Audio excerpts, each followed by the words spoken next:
గడిచిన 2 వారములుగా 2 యుద్ధాల గురించి మీకు మనము ధ్యానం చేసుకున్నాం. మొదటి యుద్ధం అమాలేకీయులకు ఇశ్రాయేలీయులకు. ఎవరి ఆధ్వర్యం జరిగింది?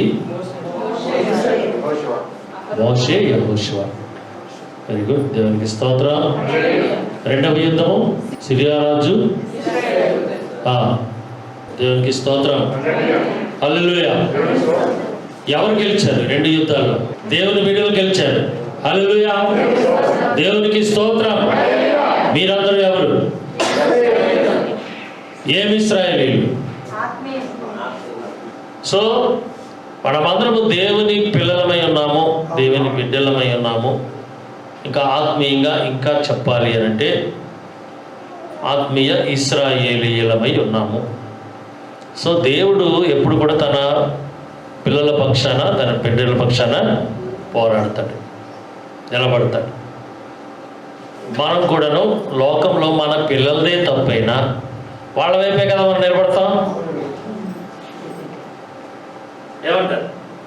అవునా కదా? మన పిల్లలదే పొరపాటైనా మనం ఎవరి వైపు నిలబడతాం? వారి వైపే నిలబడి ఇంటికి తీసుకెళ్ళి కాకపోతే 2 వేస్తాం వేరే కదా. కానీ దేవుడు కూడా అంతే. దేవుడు కూడా అంతే. ఏం చేస్తాడు అని అంటే తన శత్రువుల ఎదుట మనలను సిగ్గుపరచనివ్వడు. హల్లెలూయా. మనల్ని సిగ్గుపడనివ్వడు. ఆయన తన నామమును మన ద్వారా ఘనపరచుకోవడానికి ఎప్పుడు ఇష్టపడతాడు. చాలా కేర్ఫుల్గా వినండి. ఈ 3 యుద్ధాలు మీరు ఇందులో ఉన్న సత్యాలు జ్ఞాపకం ఉంచుకోగలిగితే, ఆ వాక్యాలను మీరు హృదయంలో భద్రపరచుకోగలిగితే మీరు ఈ లోకంలో మీరు చేస్తున్న జీవన పోరాటంలో జయించేస్తారు. హల్లెలూయా, దేవునికి స్తోత్రం. ఈ లోకంలో మనం జరుపుతున్న జీవన పోరాటంలో మనకి జయమే. హల్లెలూయా. కావున జాగ్రత్తగా వినండి, గమనించండి. మనము దేవుని పిల్లలమై ఉన్నాము. ఆయన తన బిడ్డల పక్షాన ఎప్పుడు వ్యాజ్యమాడతాడు. మనల్ని ఎక్కడ అవమానం పాలనివ్వడు. కానీ అలాగని మనం పొరపాటు చేస్తే ఊరుకుంటాడు అనుకోవద్దు. మనల్ని వేరేగా హెచ్చరిస్తాడు, వేరేగా దండిస్తాడు, శిక్షిస్తాడు. తగిన రీతిగా బుద్ధి చెప్పి తిరిగి మనల్ని తన వైపు తిప్పుకుంటాడు. హల్లెలూయా. నన్ను కొట్టావు కాబట్టి, తిట్టావు కాబట్టి నేను వినను, నేను నీకు దూరంగా వెళ్ళిపోతాను అంటే మళ్ళీ ఒప్పుకోడు దేవుడు. ఎలాగ లాక్కు రావాలో ఆయనకి చాలా బాగా తెలుసు. ఈ ఉదయకాల సమయమున మరొక యుద్ధం గురించి మనము ధ్యానం చేయబోతూ ఉన్నాం. ఈ పోరాటంలో చదవబడిన పాత నిబంధన పాఠ్యభాగము 2వ దినవృత్తాంతముల గ్రంథము 16వ అధ్యాయము 7 నుంచి 14 వచనాలు మాత్రమే కాక ఇదే సారాంశము రాజుల మొదటి గ్రంథము 15వ అధ్యాయము 16 నుంచి 22వ వచనం వరకు కూడా ఉన్నది. ఇప్పుడు మనం ధ్యానం చేయబోయే వాక్య భాగము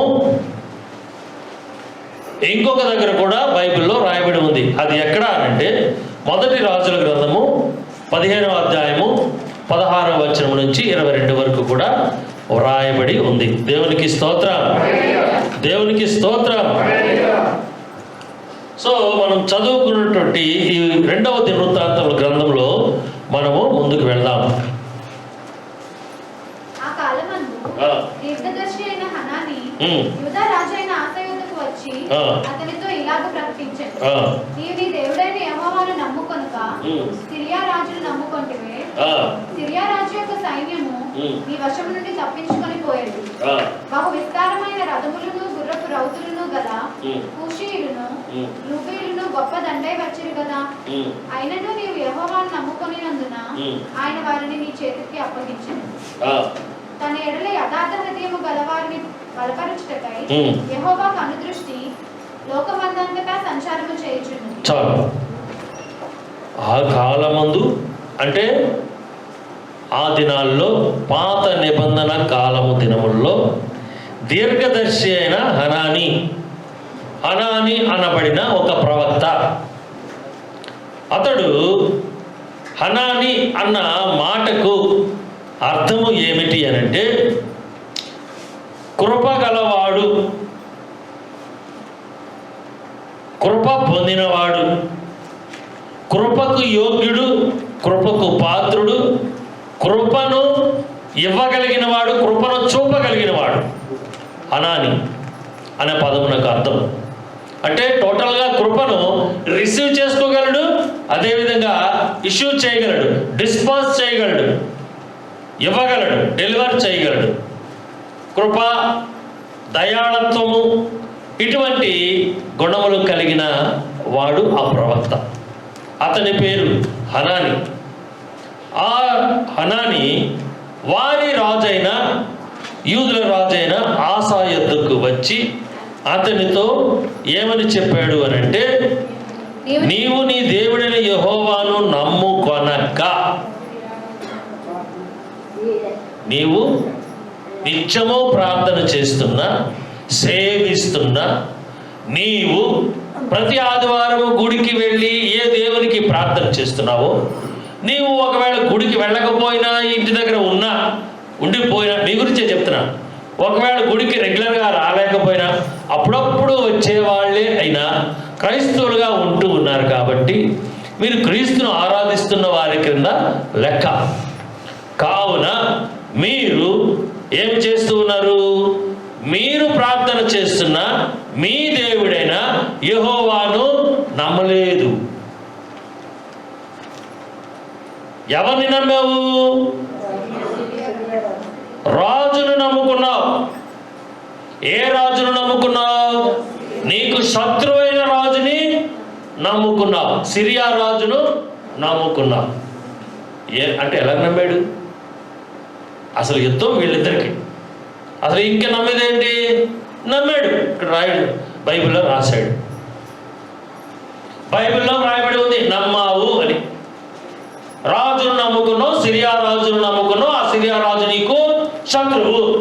ఎలాగ నమ్మావు? సంధి కుదుర్చుకున్నాడు. ఎలా సంధి కుదుర్చుకున్నాడు? కొన్ని కానుకలు, బహుమానాలు ఇవ్వాలి. ఒక రాజు మీదకి దండెత్తి వస్తున్నాడు. రెండవ రాజు దండెత్తి వస్తున్న రాజు దగ్గర నేను గెలవలేను, అతనితో సంధి కుదుర్చుకోవాలి, శాంతి ఒప్పందం చేసుకోవాలి అని అనుకునేటప్పుడు ఏం చేస్తారంటే బహుమానాలు, కానుకలు, అర్పణలు ఏదో వారికి తోచి వారి రాజ్యంలో, వారి దేశంలో దొరికినవన్నీ, ఆ విలువైనవన్నీ, మంచివన్నీ తీసుకెళ్ళి రాజుకి ఇచ్చి ఆయన్ని మంచి చేసుకుంటారు. అయ్యా, నువ్వు దండెత్తొద్దు, నువ్వు దండెత్తితే మేము నీతో సమానంగా పోరాడలేము, కాబట్టి మేము నీకు లోబడిపోతున్నామని శాంతి సంధి చేసుకుంటారు, ఒప్పందం చేసుకుంటారు. అలాంటి ఒప్పందం సిరియా రాజుతో చేసుకున్నాడు. ఇతని పక్షాన దేవుడు ఉన్నాడని తెలుసు, ఇతని పక్షాన దేవుడు వ్యాజ్యం ఆడతాడని తెలుసు. ఎవరికి? ఆసా రాజుకి తెలుసుండి కూడాను దేవుణ్ణి అడగకుండా, దేవుని సహాయం పొందకుండా, దేవుని దగ్గరికి వెళ్ళి మోసే చేతులు చాపినట్లుగా చేతులు పైకెత్తి దేవుని అడుక్కోకుండా, దేవుని సంప్రదించకుండా స్ట్రైట్గా శత్రురాజు దగ్గరికి వెళ్ళి సంధి కుదిర్చేసుకుంటాడు. ఇర్మియా గ్రంథము 17వ అధ్యాయము 5వ వచనం.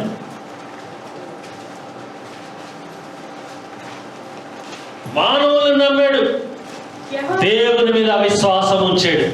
యెహోవా ఇలాగ సెలవిచ్చుచున్నాడు, నరులను ఆశ్రయించి శరీరులను తనకు ఆధారముగా చేసుకొనుచు, నరులను ఆశ్రయించి శరీరులను తనకు ఆధారముగా చేసుకొనుచు, తన హృదయమును యెహోవా మీద నుండి తొలగించుకొనివాడు శాపగ్రస్తుడు. నరులను ఆశ్రయించి శరీరులను తనకు ఆధారముగా చేసుకొనుచు, తన హృదయమును యెహోవా మీద నుండి తొలగించుకునేవాడు శాపగ్రస్తుడు. ఈ మాట ఏమైనా సమంజసంగా ఉందా? అసంబద్ధంగా ఉందా? నీ దేవుడిని యెహోవాను ప్రార్థించడం మానేసి, నీకు శోధన లేకపోతే ఇదిగో శత్రు దేశం నుంచి నీకు అపాయము పొంచి ఉంది నీ రాజ్యమునకు అని చెప్పి, నువ్వు దేవుడు నీ పక్షాన ఉన్నాడని తెలిసి కూడా నీ మనస్సును దేవుని వైపు నుంచి త్రిప్పుకొని శత్రుదేశ రాజుతో సంధి కుదుర్చుకున్నావు. అందుకు దేవుడు అంటున్నాడు, యెహోవా ఇలాగు చెప్పుచున్నాడు, నరులను ఆశ్రయించి శరీరులను తనకు ఆధారముగా చేసుకొనుచు తన హృదయమును యెహోవా మీద నుండి శాపగ్రస్తుడు. తొలగించుకుంటే ఏమవుతుంది? శాపం వస్తుంది. నువ్వు ఎవరి మీద ఆధారపడాలి? ఎవరిపైన ఆధారపడాలి? దేవుని మీద ఆధారపడాలి. అది మానేసి నువ్వు ఎవరిని నమ్ముతున్నావు? తోటి మానవుడిని నమ్ముతున్నావు. అఫ్కోర్స్ నీకంటే పెద్దడు అయి ఉండొచ్చు, రాజు అయి ఉండొచ్చు, ఎమ్మెల్యే అయి ఉండొచ్చు, ఎంపీ అయి ఉండొచ్చు, ఇంకేదో మినిస్టర్ అయి ఉండొచ్చు. కానీ దేవుని మీద ఆధారం. ముందు దేవుడిని అడగాలి. అది మానేసి నీ మనసుని దేవుని వైపు నుంచి, మనసుని ఎక్కడి నుంచి తిప్పాడని ఇక్కడ రాయబడింది బైబిల్లో. దేవుని మీద నుంచి మనసును తిప్పి ఎవరి మీద పెట్టాడు? రాజు మీద పెట్టాడు. మనసు ఎక్కడి నుంచి తిప్పేశావు? దేవుని మీద నుంచి తిప్పేశావు. ఎక్కడ పెట్టావు? ఏదో లోకరీతి అయిన కార్యక్రమాలు తలపెట్టి వాటి మీద పెట్టావు. హల్లెలూయా, దేవునికి స్తోత్రం. లోకరీతిగా సంధి చేసుకుని అతని దగ్గరికి వెళ్ళి రాజుగారి విషయాలు ఇటు తెల్ల జెండా ఊపాడు అనమాట. దేవుడు నమ్మల, మనుషులు నమ్మాడు.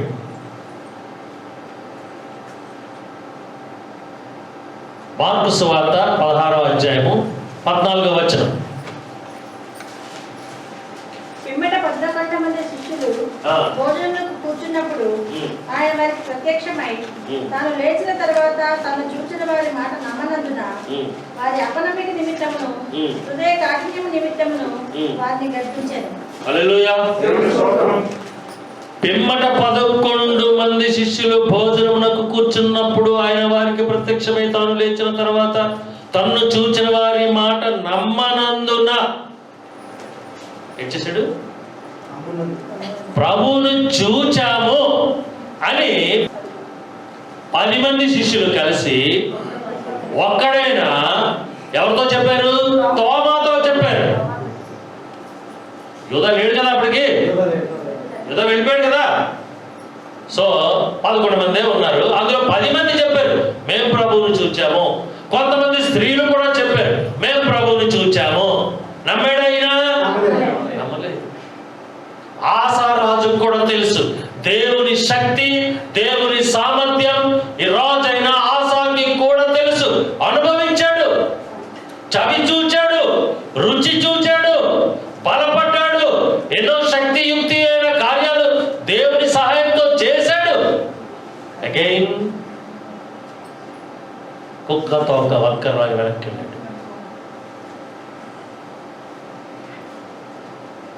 సో దేవుని కోపం వచ్చి ఏం చెప్తున్నాడు? శాపగ్రస్తులు అవుతారు. మనసును నా వైపు త్రిప్పుకొనక నా వైపు ఉన్న మనసును తీసి మనుషుల వైపు పెడితే మీరేమవుతారు? ఎక్కడుంది ఆ మాట? ఇర్మియా గ్రంథము 17వ అధ్యాయము 5వ వచనంలో ఆ మాట ఉన్నది. లూకా సువార్త 22వ అధ్యాయము 47వ వచనము. ఆయన ఇంకను మాట్లాడుచుండగా ఇదిగో జనులు గుంపుగా వచ్చిరి. 12 మందిలో యూదా అనబడిన వాడు వారికంటే ముందుగా నడిచి యేసును ముద్దు పెట్టుకొనుటకు ఆయన ఎద్దుకు రాగా యేసు, యూదా, నీవు ముద్దు పెట్టుకొని మనుష్య కుమారుని అప్పగించుచున్నావా అని. చాలు చాలు చాలు. 47వ వచనంలోనే ఆయన ఇంకను మాట్లాడుచుండగా ఇదిగో జనులు గుంపుగా వచ్చారు. 12 మందిలో యూదా అనబడిన వాడు వారి కంటే ముందుగా నడిచి యేసును ముద్దు పెట్టుకొనుటకు ఆయన ఎద్దుకు రాగా 47వ వచనంలో యూదా ఎవరిని అప్పగించడానికి వచ్చాడు? ఎవరిని చూపించడానికి వచ్చాడు? ఎవరిని ఐడెంటిఫై చేయడానికి, పోల్చడానికి, గుర్తించడానికి వచ్చాడు? చెప్పండి. సైనికులకి యేసు ప్రభు ఎవరో తెలీదు, ఆ రోమా సైనికులకి. నువ్వు ఎవరిని, యోధా ఎవరిని చూపిస్తే వారే యేసు ప్రభు అని నమ్మి అరెస్ట్ చేసి పట్టుకెళ్ళిపోవడానికి వచ్చారు. యోధా పలానా ఆయన యేసు ప్రభు అని చెప్పాడు. సైనికులందరూ వెళ్ళి యేసు ప్రభుని చుట్టుముట్టారు. యోధా నిజం చెప్పాడా అబద్ధం చెప్పాడా? నిజమే చెప్పాడు. యోధా చెప్పిన మాట రోమా సైనికులు విని నమ్మి అతన్ని అరెస్ట్ చేసినప్పుడు మిగతా 10 మంది శిష్యులు మేము యేసు ప్రభువు తిరిగి లేచుట, మరణించి లేవడం మేము చూసాము, ఆయన మన గదిలోనికి వచ్చారు, ఆ మేడ గదిలోనికి వచ్చారు, నాతో మాట్లాడారు, మరియతో మాట్లాడారు, మగ్దలేని మరియతో మాట్లాడారు, యోహన్నతో మాట్లాడారు, సూసన్నతో మాట్లాడారు. ఆయన ఈ 14 మంది చెప్పిన, 4 స్త్రీలు 10 మంది ఆ సహోదరులు శిష్యులు చెప్పినా తోమా గారు యోధా చెప్తే సైనికులు నమ్మేసి అరెస్ట్ చేసి పట్టుకెళ్ళిపోయారు. అంటే మనుషుల తాలూకా సహజ గుణం ఏంటి అని అంటే, మంచి చెప్తే నమ్మరు, చెడ్డ చెప్తే వెంటనే నమ్ముతారు. ఇద్దరు చెప్పింది నిజమే, యోధాగా అబద్ధం చెప్పలా, సైనికులు తప్పు పని చేయలేదు, సైనికులు ఆ డ్యూటీ వాళ్ళు చేశారు. యూదా కరెక్ట్గానే నడిపించాడు. అతడే యేసు ప్రభు, అతడే రక్షకుడు, అతడే పాప విమోచకుడు, అతడే గొర్రె పిల్ల, తీసుకెళ్ళించేయండి. సైనికులు వెంటనే స్పందించి వెళ్ళి నమ్మి యూదా చెప్పిన మాటలు నమ్మి అరెస్ట్ చేశారు. తోమా చెప్పిన మాటలు, తోమాకి 10 మంది చెప్పిన మాటలు నమ్మకం కుదరదు. మనకి కూడా దేవుని వాక్యం, ఈ పరిశుద్ధ బైబిల్ గ్రంథం, నీ బైబిల్లో, నా బైబిల్లో, మనందరి బైబిల్లో, ప్రపంచంలో ఉన్న ప్రతి బైబిల్లో అదే మాట అక్కడే ఆదికాండం 1వ అధ్యాయంలో మొదటి వచనంలో ఏముంటుందో ఏ బైబిల్ అన్నా అదే ఉంటుంది. ఎందుకంటే అది దేవుడు చెప్పిన మాట. ఈ బైబిల్లో నీ దేవుడు రాసిన ఈ బైబిల్లో ఉన్న ఏ మాటను మనం సంపూర్తిగా సంపూర్ణంగా నమ్ముతామా? లేదు, సగం సగం నమ్ముతాం. నమ్మినా మన లోక ప్రయత్నాలు మానం. ఈ రాజు ఏం చేశాడు? కంప్లీట్గా మనసును తిప్పేశాడు. తోమా ఏం చేసి చెప్తున్నాడు? అతని గాయాల్లో బ్రేలు పెడితే గాని నమ్మను. సైనికులు ఏం చేస్తున్నారు? నువ్వెవరిని చూపిస్తే ఆయన అరెస్ట్ చేసేస్తాం, నువ్వెవరిని చూపిస్తే ఆయన లోపలేసేస్తాం.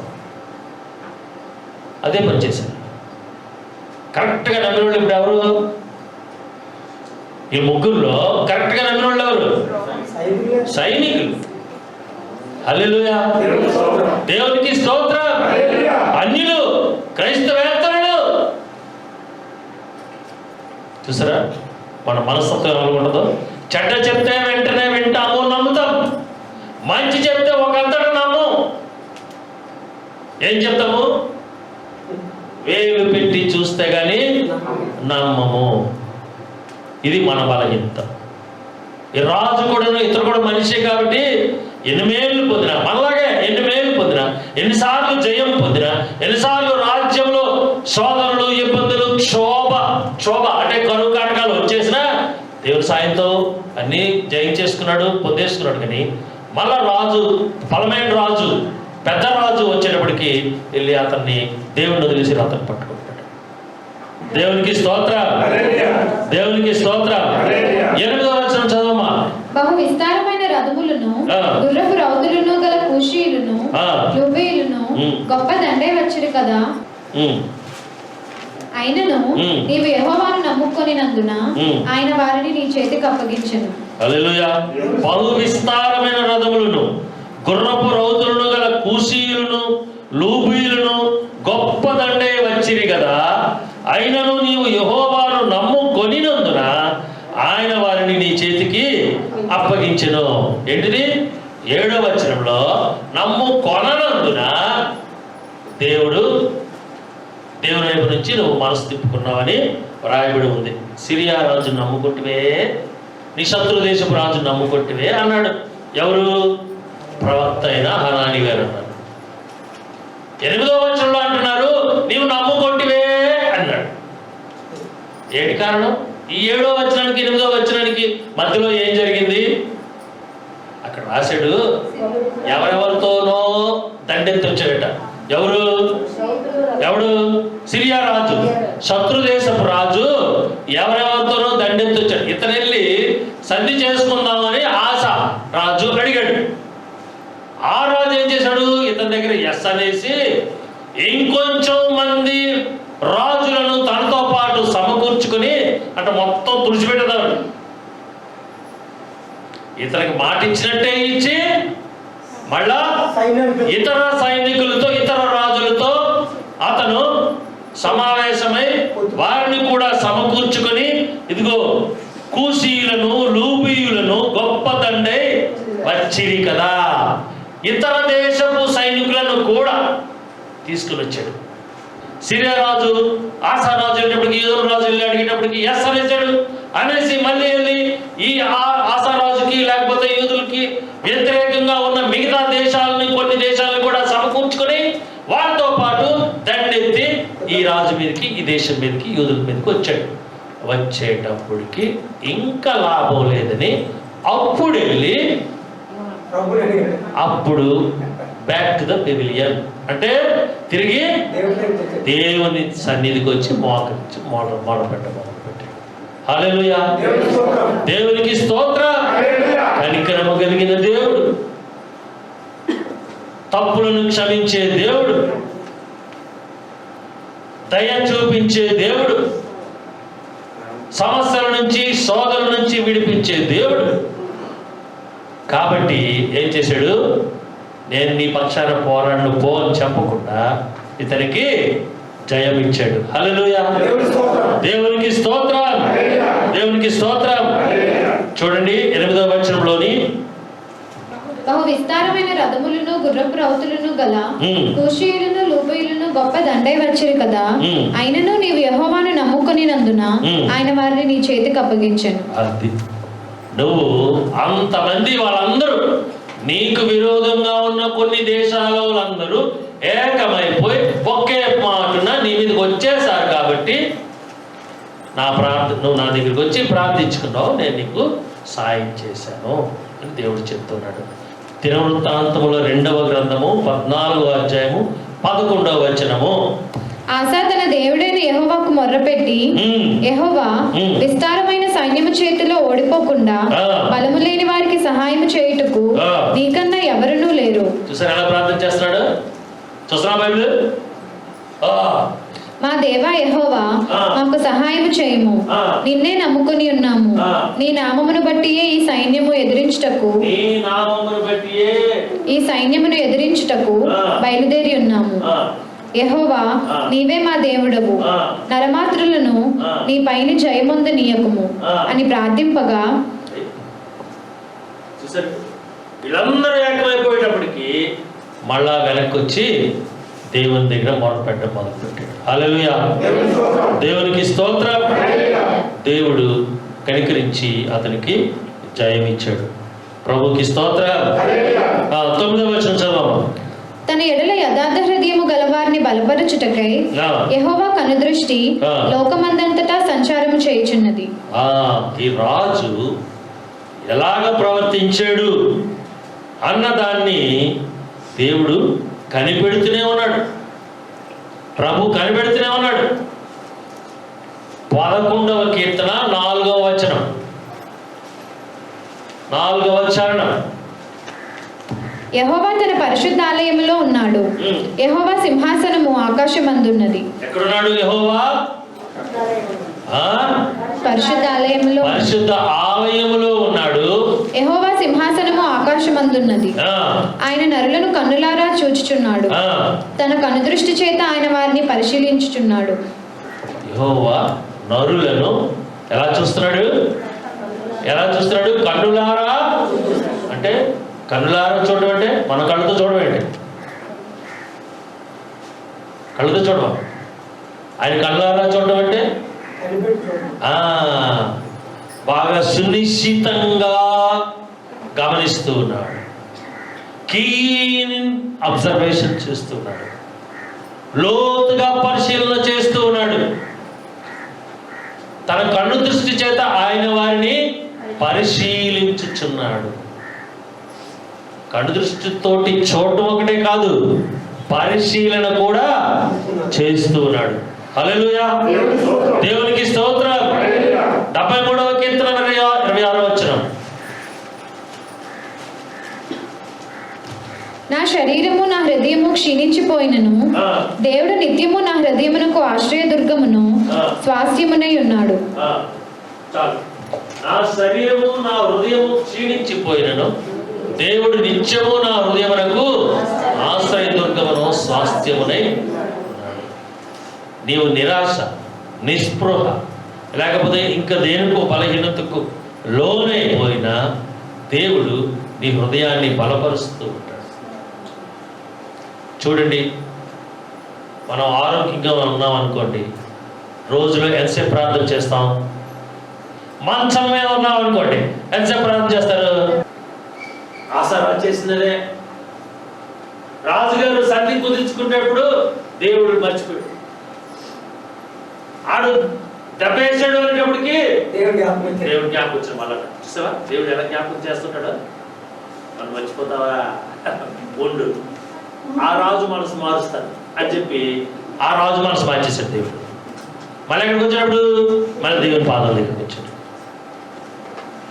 చూసారా? ముందు చెప్పాను మీకు ఉపోద్ఘాతం, ఇంట్రొడక్షన్. మనం తావు తప్పిపోయినా మొట్టకాయ పెట్టో దెబ్బ కొట్టో లేకపోతే ఏదోలాగా తిరిగి ఆయన తన త్రోవలకు మనను తెచ్చుకుంటాడు. Jesus Christ. హల్లెలూయా, దేవునికి స్తోత్రం. మనుషులు సాయం చేస్తారని నమ్ముతాం కానీ దేవుడు సాయం చేస్తాడని ఎవరు ఏమనుకోదు. డాక్టర్ గారు రోజుకి ఈ 12 మాత్రలు మింగమన్నారు. ఎన్ని మాత్రలు? 12. పోనీ 9, పోనీ 6, పోనీ 5 ఖచ్చితంగా మింగేస్తాం. దేవుడు చెప్పాడు నేను నీకు స్వస్థపరుస్తాను అన్నాడు. ఏ మాట నమ్ముతాం? దేవుడు చెప్పాడు నీ మాత్రం మింగడం మానేస్తావా? లేదే. నువ్వు ఎవరు నమ్ముతున్నట్లు ఇప్పుడు?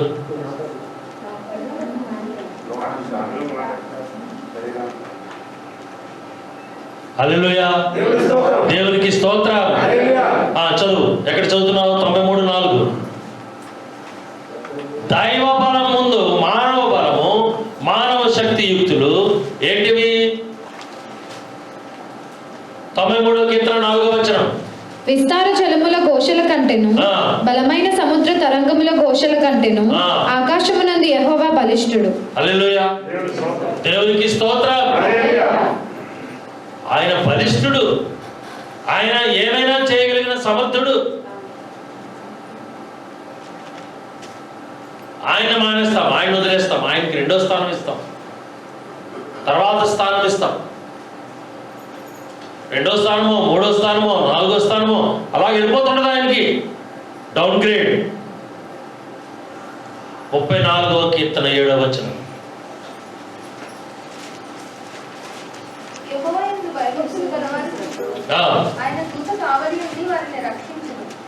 దేవుడు మనల్ని నిరంతరం కనిపెడుతున్నాడు కాబట్టి ఏం చేస్తాడు? ఆయన దూతను మన చుట్టూరు కావలి ఉంచుతాడు.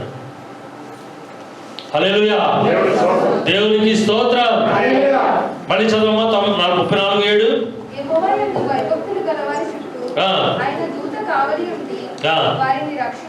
హల్లెలూయా. కావలి దేనికోసం ఉంచుతున్నాడు? మనను రక్షించడానికి. హల్లెలూయా, దేవునికి స్తోత్రం. 10వ వచనం చదువుదాం. ఆ దీర్ఘదర్శి అట్లు ప్రకటించినందుకు ఆసా అతని మీద కోపగించి రౌద్రము చూపి అతనిని బందీగృహంలో వేసెను. నువ్వు ఒక లైన్ వదిలేసావు, జంప్ చేసావు. తన ఎడల యథార్థ హృదయము గలవారిని బలపరచుటకై యెహోవా కనుదృష్టి లోకమందంతటా సంచారము చేయుచున్నది. ఈ విషయమందు నీవు మతి తప్పి ప్రవర్తించితివి గనుక ఇది మొదలుకొని నీకు యుద్ధములే కలుగును. సో 9వ వచనంలో మిగిలిన భాగంలో ఏం చెప్పాడు? హనాని ఏం చెప్పాడు? నువ్వు మొదట రాజుని ఆశ్రయించావు, రాజు ఒప్పుకున్నాడు అనుకుని నీతిగా ఉంటాడనుకుని దేవుణ్ణి మర్చిపోయా. రాజు ఎప్పుడైతే డబుల్ గేమ్ ఆడాడో, డబుల్ క్రాస్ చేశాడో, నువ్వు రాజును వదిలేసి మళ్ళా దేవుని దగ్గరికి వచ్చావు, దేవుని సహాయం పొందావు. అయినా దేవుడు నిన్ను క్షమించి నీకు సహాయం చేసి నీకు జయం ఇచ్చాడు. ఈ విధంగా నీవు సరిగా ప్రవర్తించలేదు. ఈ విధంగా చేయటం వలన నీ ప్రవర్తన దేవుని దృష్టిలో సరిగా లేదు. ఆ మాట ఏమని చెప్తున్నాడు? నీవు ఈ విషయమందు మతి తప్పి ప్రవర్తించితివి కనుక ఇది మొదలుకొని నీకు యుద్ధములే కలుగును. నువ్వు తప్పు చేసినందుకు, దేవుణ్ణి తక్కువ అంచనా వేసినందుకు, దేవుణ్ణి అండర్ ఎస్టిమేట్ చేసినందుకు, దేవుని అవమానపరిచినందుకు నీకు ఇక మీదట ఎల్లప్పుడూ ఏంటివి? యుద్ధములే. సమాధానం ఉండదు. నీ రాజ్యంలో సమాధానము ఉండదు. ఎప్పుడు యుద్ధములే అని చెప్పాడు. చెప్పేటప్పటికి రాజుకి ఏమొచ్చింది? అహంకారం, ఈగో, కోపం, గర్వం అన్నీ వచ్చాయి. తన స్థానం మర్చిపోయాడు. తనతో చెప్పినోడు ఎవరు అన్న విషయం కూడా మర్చిపోయాడు.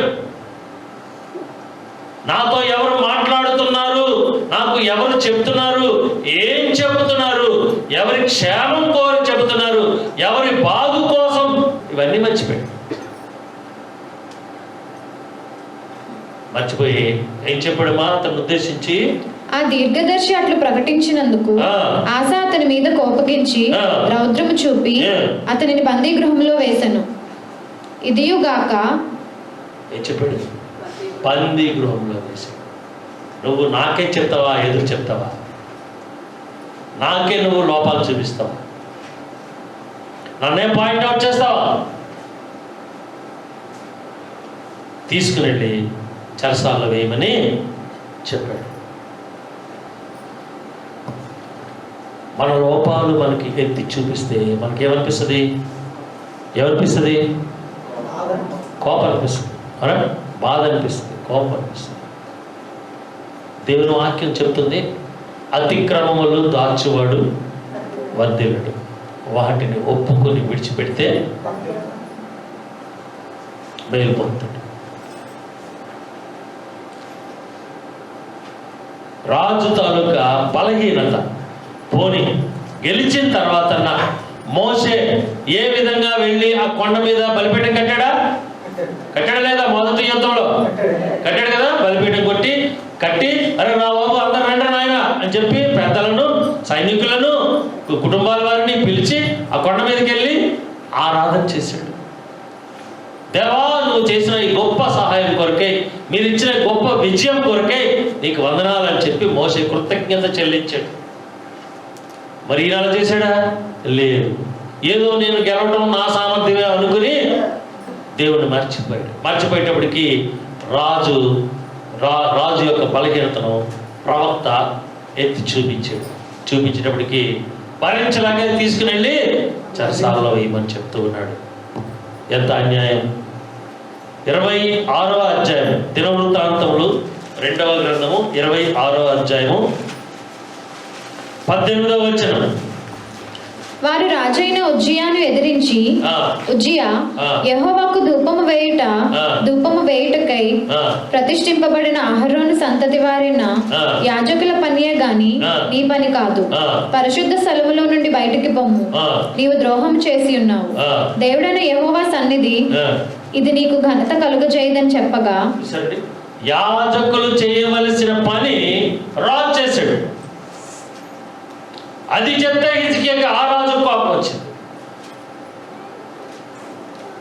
కొన్ని చెప్తున్నాం, నీకు చెప్పిన పని నువ్వు చెయ్యి అంటాం. ఎందుకు ఇంత లాంగ్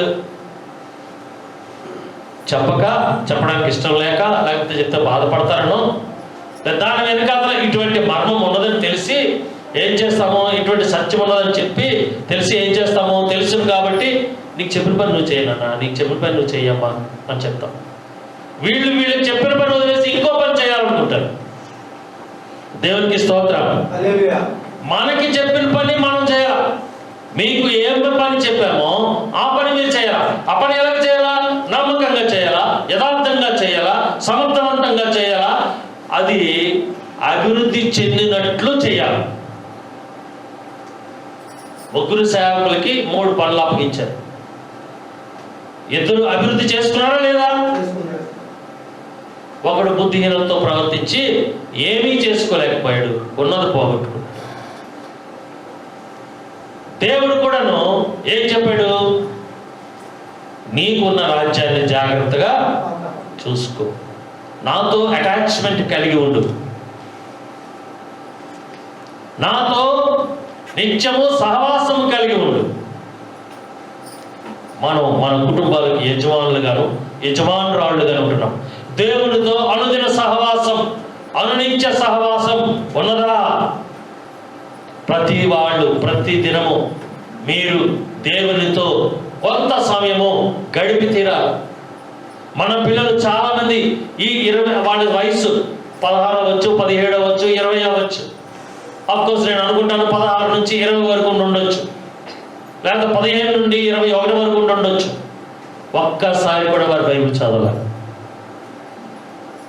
వారు ఒక్కసారి కూడా బైబిల్ కంప్లీట్ చేయలేకపోవడానికి కారణం parents. Isn't it? Do you agree with me or not? మీరు నాతో ఏకీపిస్తారా? ఎందుకు చదివించలేదు? ఒక్క మారు కూడా పిల్లల చేత బైబిల్ ఎందుకు కంప్లీట్ చేయించలేదు? 5th స్టాండర్డ్ చదివించాం, 7th స్టాండర్డ్ పాస్ చేయించాం, అవసరమైతే ట్యూషన్లో పెట్టాం, 9th 10th స్టాండర్డ్స్ పాస్ చేయించాం, ఇంటర్ వరకు చదివించాం, ఇంటర్మీడియట్ పాస్ అయిపోయారు, డిగ్రీలో జాయిన్ చేసేస్తాం, డిగ్రీ కూడా పాస్ అయిపోతారు. అంటే ఎన్ని సంవత్సరాలు గడిచిపోయింది? 16, 17, 18 సంవత్సరాలు గడిచిపోయింది. బైబిల్ ఎందుకు ఒక మారు కూడా చదివించలేదు? I'm asking you parents, answer me. మీరు ఎందుకు మీ పిల్లల చేత ఒక మారు కూడా బైబిల్ కంప్లీట్ చేయించలేకపోయారు? At least half, at least New Testament. మీ అందరికీ కోపం వస్తుందేమో, లెట్ ఇట్ కమ్. నా మీద మీకు చాలా మందికి చాలా విషయాల్లో కోపం ఉంటుంది. I know that. Still I'm not worried.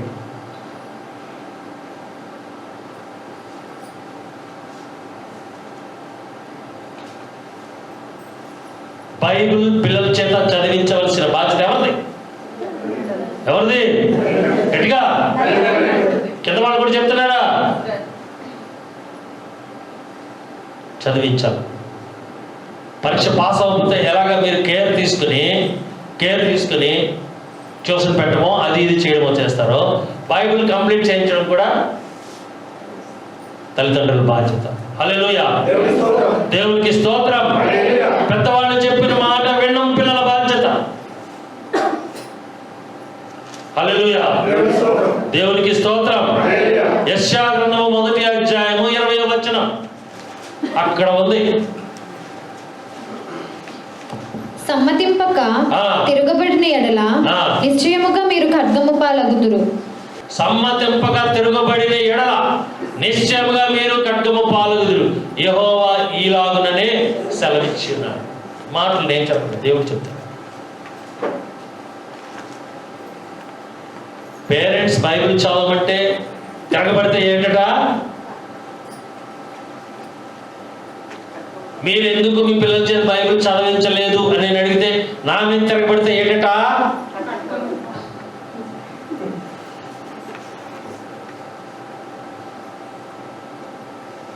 నువ్వు ఎందుకు నీకు అప్పగించిన ఈ ఆత్మలను సరిగా నడిపించలేదని నన్ను అడిగితే నేను తిరగబడితే నాకేంటి? సేమ్. వాళ్ళ గుడికి రాలేదు, నువ్వెందుకు ఊరుకున్నావు? వాళ్ళు బైబిల్ చదవలేదు, నువ్వెందుకు ఊరుకున్నావు? అనాని అదే చేశాడు, ప్రవక్త అదే చేశాడు. అదే చేసినందుకు ఏం చెప్పారు? ఇతన్ని బందీ గృహంలో వేయండి. అమ్మా ఏం చదవమ్మా తర్వాత? ఆశా చేసిన ఇదియుగాక ఆ సమయమందే ఆశా జనులలో కొందరిని బాధపరిచెను. ఇదియుగాక ఆ సమయమందే ఆశ అనగా రాజు జనులలో తన ప్రజల్లో కొంతమందిని బాధపరిచాడు. ఎందుకు? ప్రవక్తకి సపోర్ట్ చేసినందుకు కొంతమంది ప్రజలు కూడాను, రాజుగారు అదేంటండి ఆయన ఉన్నదన్నట్టు చెప్పాడు కదా, మీరు చేసింది కరెక్టే కదా, మీరు అలా చేయలేదు కదా, ఇప్పుడు నిన్న మొన్న ఆదివారం గురువారం ప్రార్థనలో చెప్పాను, మంచికి ఏం చేసి మాట్లాడాలా? సపోర్ట్ చేసి మాట్లాడాలా. చెడ్డకి ఏం చేయాలా? కట్ చేసి మాట్లాడాలి, ఖండించి మాట్లాడాలి. చెప్పానా? ఇప్పుడు మనం ఎవరి పక్షాన్ని మాట్లాడాలా? ఆశా తరపున మాట్లాడాలా? అనాని తరపున మాట్లాడాలా? మరి రాజు తరపున మాట్లాడకపోతే మన ట్యాక్సులు పెంచేస్తాడు. వాళ్ళ మాట వినలేదని ఏం చేస్తున్నారు? శిక్షిస్తున్నారు. సమాజపరంగా నష్టం కలగజేస్తున్నారు. దేవునికి స్తోత్రం. అనాని అనబడిన ఈ ప్రవక్తకు వంత పాడినందుకు, లేకపోతే సపోర్ట్ చేసినందుకు కొంతమంది ప్రజలను కూడాను శిక్ష పాలు చేశాడు. హల్లెలూయా, దేవునికి స్తోత్రం. 2వ దినవృత్తాంతం గ్రంథం 24వ అధ్యాయం 21వ వచనం. అందుకు వారు అతని మీద కుట్ర చేసి రాజు మాటను బట్టి యెహోవా మందిరపు ఆవరణము లోపల రాళ్ళు రువ్వి అతని చావగొట్టిరి. తర్వాత ఇంకోటి చూద్దాం. 18వ అధ్యాయం 26వ వచనం. దినవృత్తాంతం 2. నేను సురక్షితముగా తిరిగి వచ్చే వరకు వీరిని చెరలో పెట్టి క్లేశాన్న పానములు ఇయ్యుడి. ఓకే, నేను మళ్ళీ లాస్ట్లో చెప్తాను. అప్పుడు మీకాయా ఇట్లా నేను నీవు సురక్షితముగా తిరిగి వచ్చిన ఎడల యెహోవా నా ద్వారా పలుకనే లేదని చెప్పి సమస్త జనులారా ఆలకించుడ నేను. హల్లెలూయా, దేవునికి స్తోత్రం. 26వ అధ్యాయం 11వ వచనం కదా. ఆసా చేసిన కార్యాలన్నిటి గురించి యూదా ఇశ్రాయేలు రాజుల గ్రంథమందు వ్రాయబడి ఉన్నది. రాజుకు సపోర్ట్ చేసినందుకు గాను కొంతమంది ప్రజలను బాధ పెట్టి, హింసకు గురి చేసి, కష్టాలు పాలు చేసి, రాళ్ళు రూపించి, మందిరంలో ప్రార్థన చేసుకుంటుండగా కూడా వారి మీద ఇబ్బందులు పెట్టడం మొదలుపెట్టాడు. మీకా వేరే 18వ అధ్యాయం 26వ వచనంలో రాజు కూడాను అదే విధంగా ప్రవర్తించాడు. నేను పైకి వెళ్తున్నాను, నేను క్షేమంగా రాకపోతే ఈ యొక్క ప్రవక్తను చెరసాల్లో పెట్టి శేషాన్న పానములు ఇవ్వండి. అంటే కడుపు నిండా ఆహారము పెట్టకండి, వాడి కడుపు మార్చండి, చెరసాల్లో పట్టుకు వేయండి, నేను క్షేమంగా తిరిగి రాకపోతే. ప్రజలను ఇబ్బంది పెట్టే నిర్ణయాలు, మనుషులను ఇబ్బంది పెట్టే నిర్ణయాలు,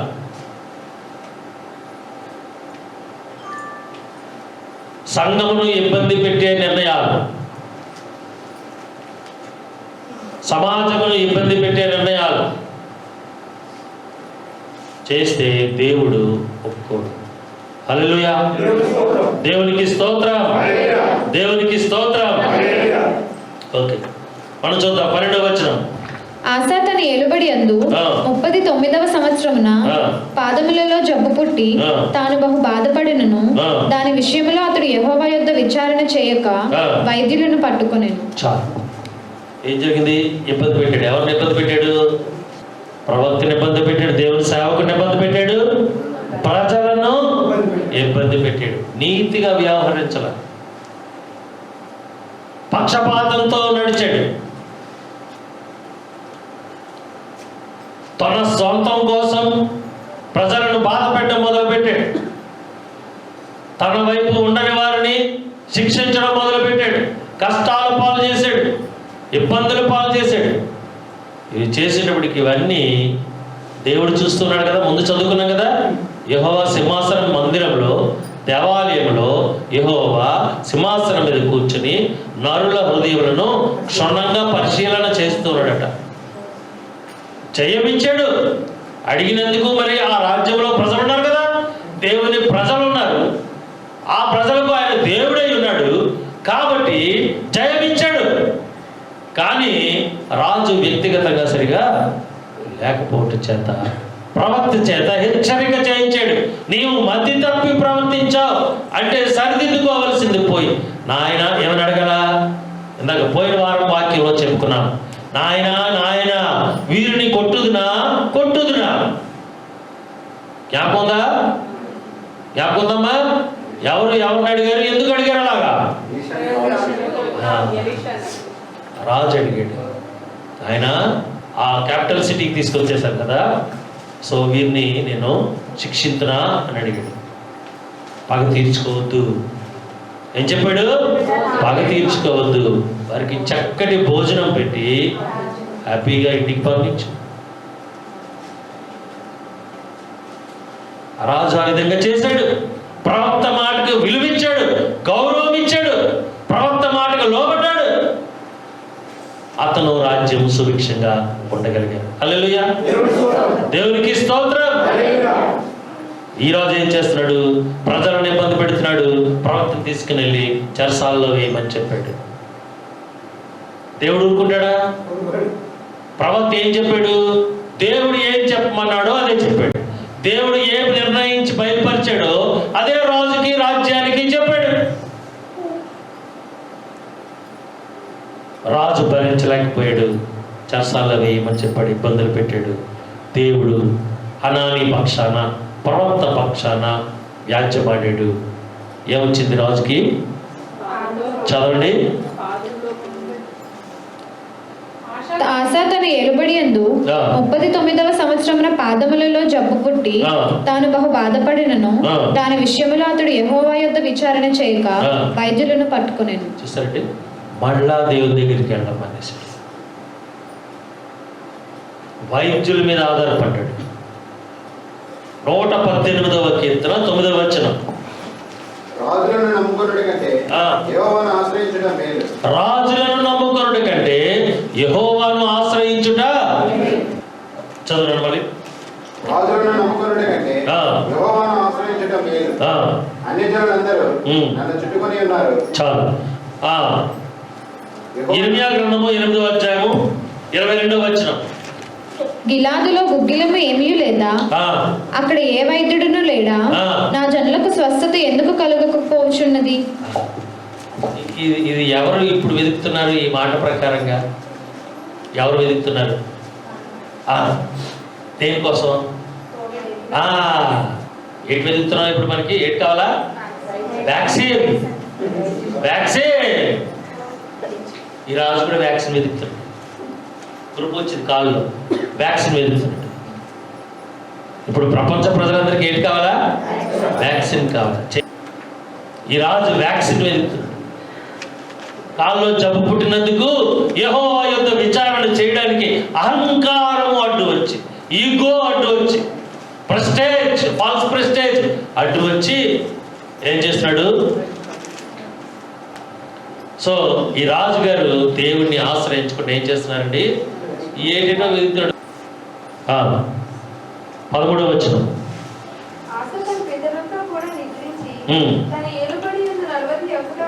చాలు. వైద్యులను పట్టుకొనుట చేత ఏం చేయవలసి వచ్చింది? నిద్రించవలసి వచ్చింది. అంటే చనిపోయాడు. కేవలం వైద్యుల మీద ఆధారపడి ఉన్నాడు. వైద్యుల మీద ఆధారపడటం వల్ల ఏమైందండి? అతనికి శాశ్వత నిద్ర వచ్చింది, మరణం సంభవించింది. వెంటనే ప్రజలందరూ అతనికి చక్కటి ఘనమైనటువంటి మర్యాద చేశారు. రాజుగారు కాబట్టి అతనికి ఆ ఫార్మాలిటీస్ అన్నీ ఫాలో చేసి తీసుకుని వెళ్ళి పాతి పెట్టేశారు, సమాధి చేసేశారు. చదువు మాట 13వ వచనం. అత్తరు ఆసా తన పితరులతో కూడా నిద్రించి తన ఎలుబడి యందు 41వ సంవత్సరమున మృతి నొందగా అత్తరు పనివారి చేత సిద్ధము చేయబడిన సుగంధ వర్గములతోనూ పరిమళ ద్రవ్యములతోనూ నిండిన పడక మీద జనులు అతని ఉంచి అతని నిమిత్తము బహు విస్తారమైన గంధవర్గములను దహించి దావీదు పట్టణమందు అతడు తన కొరకై తొలపించుకొనిన సమాధి యందు అతని పాతిపెట్టిరి. హల్లెలూయా, దేవునికి స్తోత్రం. సమాధి దగ్గర సుగంధ ద్రవ్యములు ఎందుకు వెదజల్లుతారు? ఎందుకు స్ప్రేలు కొడతారు, ఊదుతులు పెడతారు, అగరబత్తీలు పెడతారు? ఎందుకు? లోపల శరీరం లోపల అవయవాలన్నీ పాడైపోవడం ప్రారంభమైపోయింది. కాబట్టి వాసన రాకుండా ఏం చేస్తాము? సుగంధ ద్రవ్యాలన్నీ వేస్తాం. ఈ రాజుకి కూడాను ఏమొచ్చిందండి? శరీరంలో వ్యాధి ఉండటం చేత అనేకమైన సుగంధ ద్రవ్యాలు వేసి ఇతన్ని కూడాను రాజు కాబట్టి ఆ స్థానంలో అతనికి పాతి పెట్టేశారు.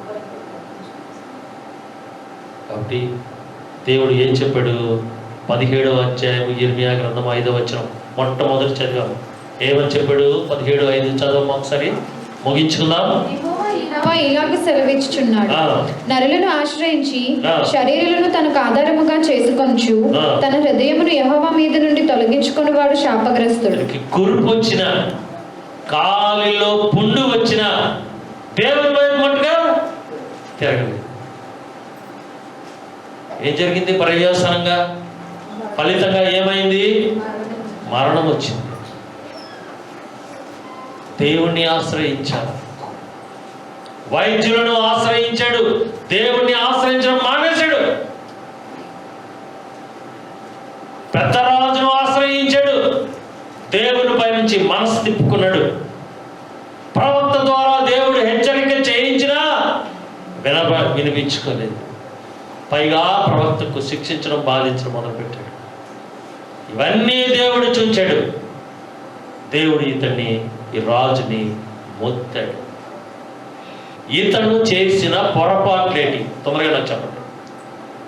ఈ రాజు, ఆస అనబడిన యూదుల రాజు చేసిన తప్పిదములేంటి? దేవుని నమ్మడం మనిషి రాజు నమ్మాడు, రైట్. రెండోది, దేవుని సేవకుని ఇబ్బంది పెట్టడం మొదలు పెట్టాడు, రైట్.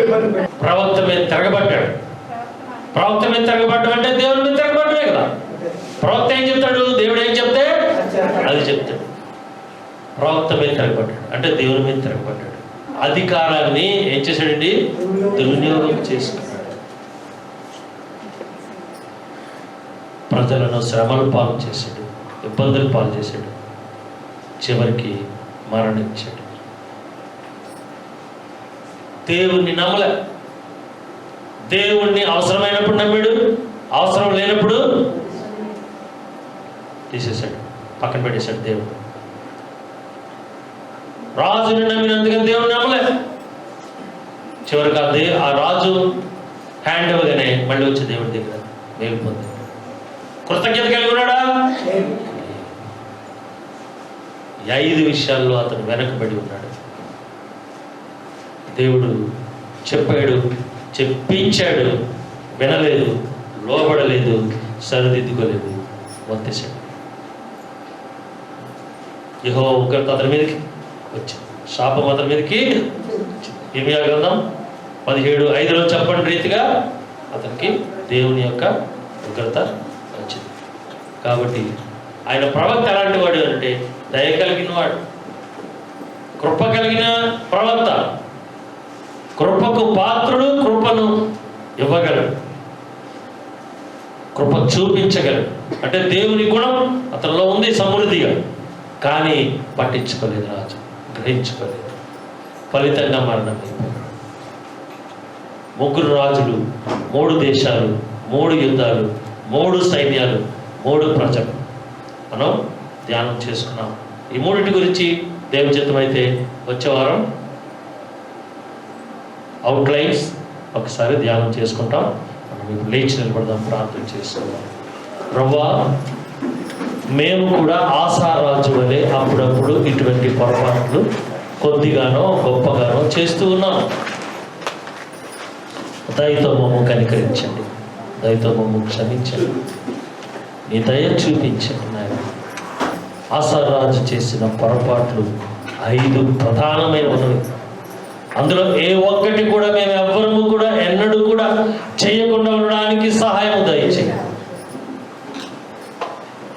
అనాని వంటి ప్రవక్తలు లేకపోతే మా సేవకుడు ఆయన చెప్పినప్పుడు సరిదిద్దుకొని తిరుగుబాటు చేయకుండా లోబడే గుణం మాకు దయచేయండి. ప్రభువా, నీ వాక్యం ద్వారా మాతో మాట్లాడింది. ఆస అనబడిన రాజు తప్పిదములు చేశాడు, నీకు విరోధంగా ప్రవర్తించాడు, ప్రజలను ఇబ్బంది పాలు చేశాడు, అపనమ్మకము నీ మీద ఉంచాడు, రాజులను ఆశ్రయించాడు. మనుషుల మీద ఆధారపడ్డాడు. మనుషులను నమ్మినట్లుగా నేను నమ్మలేదు. ప్రభు వైద్యులను ఆశ్రయించాడు, నిన్ను లక్ష్య పెట్టలేదు. ఆ పుండు నిమిత్తము, కురుపు నిమిత్తము ఒక్కనాడు కూడా నీ దగ్గరికి రాలేదు. మేము కూడా కొన్ని విషయాల్లో మేము నీ లక్ష్య పెట్టట్లేదు, ఎదిరిస్తున్నాను, ఎదిరించి పోరాడుతున్నాను. పోరాడటానికి వెనకాడటం లేదు. ఆయన మమ్మల్ని కరుణించిన నీవు మా హృదయములను ఎంతో లోతుగా పరిశీలన చేస్తున్నావు ప్రభు. ఎటువంటి సమస్య నుంచైనా, ఇబ్బంది నుంచైనా విడిపించగలిగిన సమర్థుడు మా దేవుడిని తెలిసి కూడా నీ యందు మేము కృతజ్ఞత కలిగి ఉండలేకపోతున్నాం. అయినా మేము మరణానికి గురి కాకుండా మమ్మల్ని సరించి నీవు శిక్షిస్తే లోపడి సరిదిద్దుకునే మనస్సు, గుణము, తగ్గింపు మాకు దయచి